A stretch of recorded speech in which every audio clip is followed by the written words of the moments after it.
A new album from Jxdn, When the Music Stops. I thought his last pop punk record was one of the most underrated in a long time. What did you think of this record, though? So I thought this felt like a bit of a phoned-in pop punk record, in my opinion. You can feel Travis Barker's production throughout the whole album. You can feel his influence on every track, but to me, it hasn't quite hit the heights that his first album did.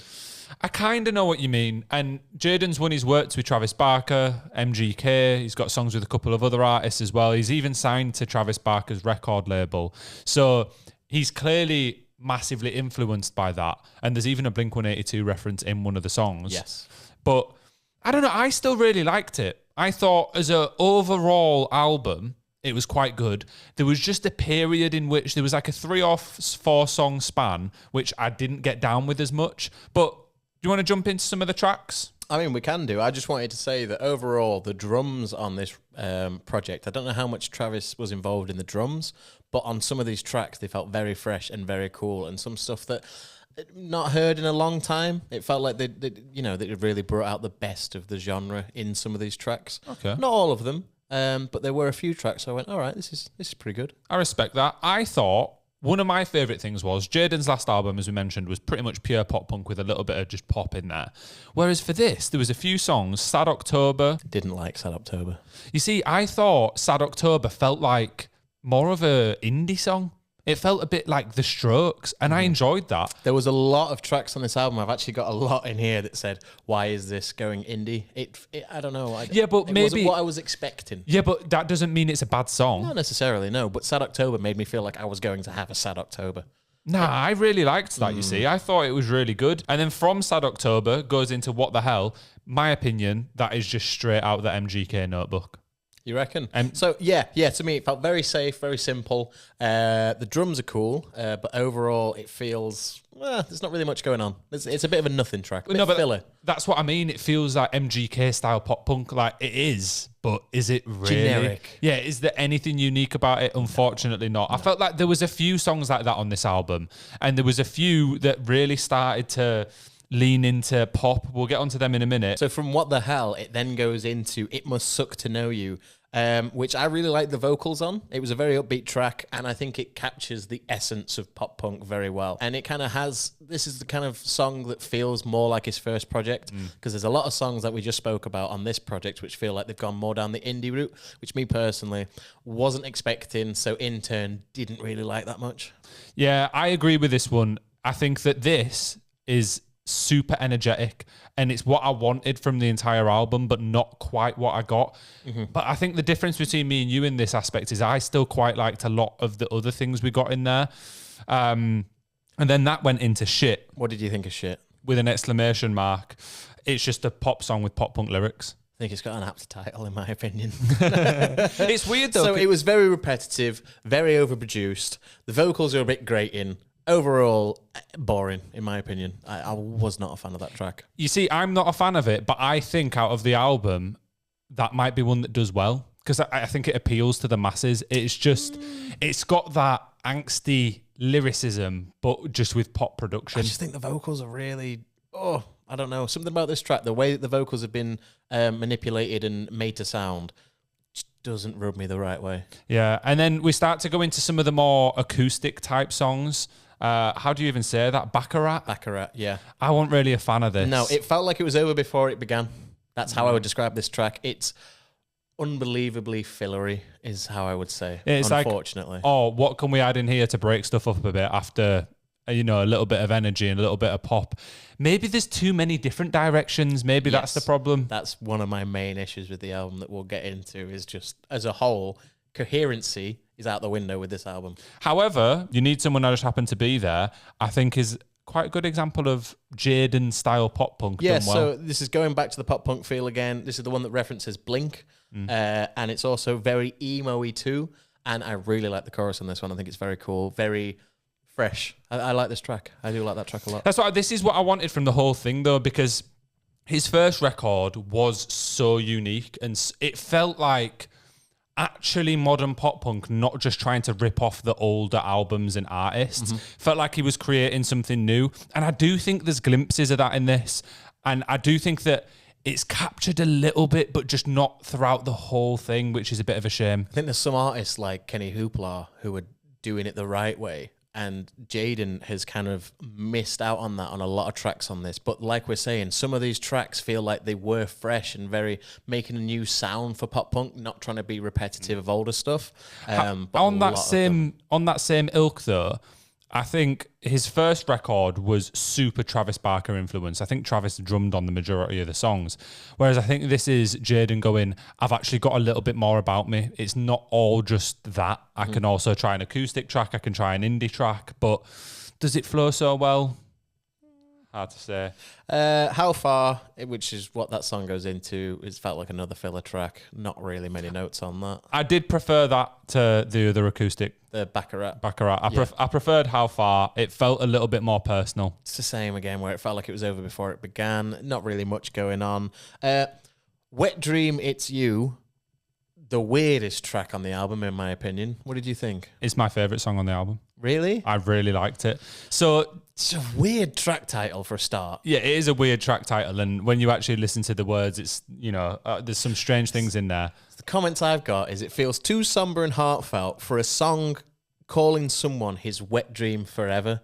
It's way too emo to be then having a jokey title and jokey content of the song. Yeah, but I kind of like that. But weirdly, especially the last half of this song, it gave me like Deftones vibes, if anything. I know that's a really strange comment, but hear me out. There was like background screaming and stuff going on in bits of it. There was the tiniest bits where there was somebody going in the background. But that's so compared to the rest of the album. Where did that come from? Exactly, it's not good. But I enjoyed it still. Not necessary. No, but as a song, if he'd have done that throughout the whole album, I probably would have had more respect for the album as a whole. If he'd actually committed to these. These changes that he was making. I feel like this is too disjoined. Every track feels like it's its own thing.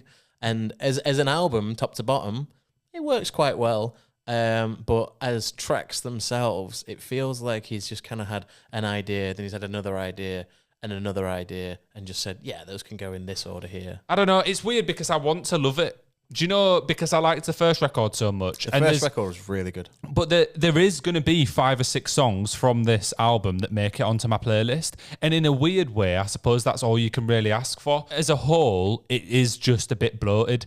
And I think if you stripped back a few of those songs, maybe one of the acoustics, 1 or 2 of the pop ones, and just had the more high energy / pop punky, angsty, angry tracks in there, I think it would have made for a better album listening experience. Yeah, so after Baccarat, there was What Can I Say and Stranger, and both of these tracks, I felt like I'd already heard them when I got up to those tracks. They just felt like the same as what had already happened earlier on the album, and in a way that kind of bored me, I'm not going to lie. When it got to Baccarat, though, that middle bit is a huge lull for me. Yeah, I mentioned there was a section in the album that just really didn't do it for me, and it was exactly the same section. Yeah. But I think it is quite important to remember as well, obviously critique the album, etc., but this is only his second album, and it's quite hard when the first one was such a hit. Yeah. And it was probably such a hit also because of Travis Barker's influence. Yeah. And since that point, there's been a lot more similar artists come about and do albums or tracks similar to that.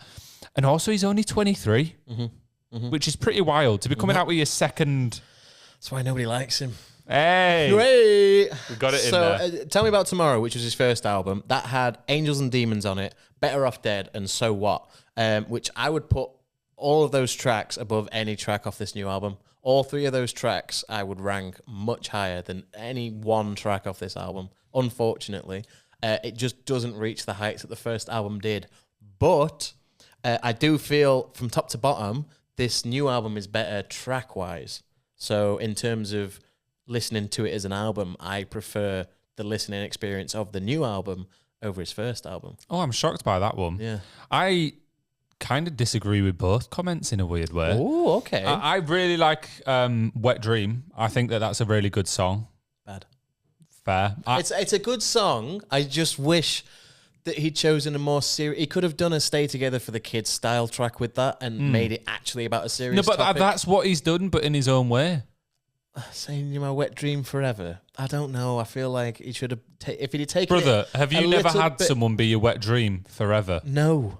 I have not. Forever. It's the meaning behind the lyrics. What's the meaning that he's coming every night? What the fuck? Nah, that he's always going to be attracted to this one person forever. But why phrase it in such a horrible... It's like the word moist to me. That's what this track feels like, the word moist. Yeah, I kind of know what you mean. But as a track, it's still good. I don't know. I think that's better than Angels and Demons. Okay. Personally. Fairs. I just don't think... I mean, we'll see what happens, but I don't think any track off this album is going to reach the heights that any of those 3 tracks off his first album reached. Well, as I said, I think maybe, funnily enough, one of the more pop ones might, if it hits a bit of mainstream and Spotify add it to a few playlists, I think that's the type of track where people would just like it and add it. Yeah, and just like listen not to fans it. of pop punk, but fans of music with a few guitars in. Yeah, I think overall it's a great album for his fans.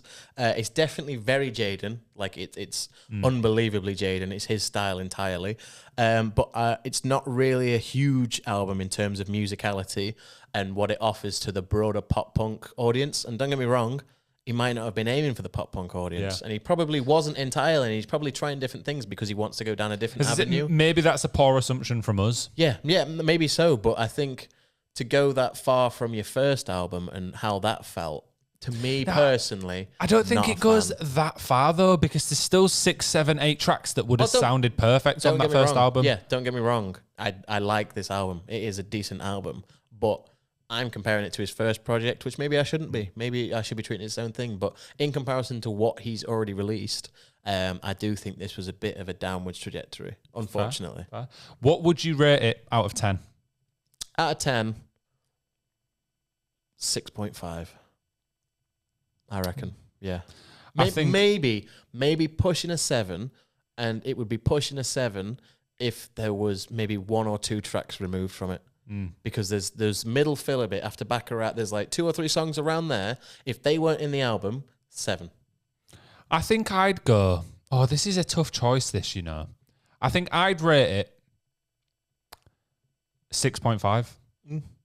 I nearly even said 6. I'd lean towards 6 more than 7, but only because there is just a fair few misses on there. I just think there was no need for it to be 17 tracks. No. But to be honest, it's better than a lot of recent pop punk albums, so I'm quite happy it's out, and I'm looking forward to bumping some of the songs still. Yeah, decent. Big ups to Jxdn. Yeah, big ups, Jxdn. Thanks for watching. Thank you very much. If you enjoyed the review, like, subscribe. There's going to be more album reviews coming. And we've got loads of pop punk and rock content. And go have a watch. Go watch our episode with Spanish love songs on Knuckle Book if you are into the genre. Peace. See ya.